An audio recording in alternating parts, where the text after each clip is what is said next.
Car repairs are expensive, and when you buy a car, two things happen. The risk of a major repair increases roughly at the same time your vehicle warranty coverage expires, which could leave you paying for expensive repairs out of pocket. No big deal? Let's look at some numbers. Data shows the average repair claim in 2018 was more than $1,100. Here's a list of many common repairs and their costs. The fact is, you could easily be out hundreds, if not thousands of dollars.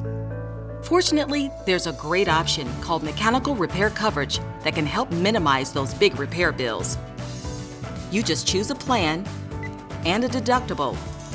All plans include valuable additional benefits like 24/7 roadside assistance, rental reimbursement, and travel reimbursement. You can choose any repair shop you like, and the coverage is usually transferable if you sell your vehicle.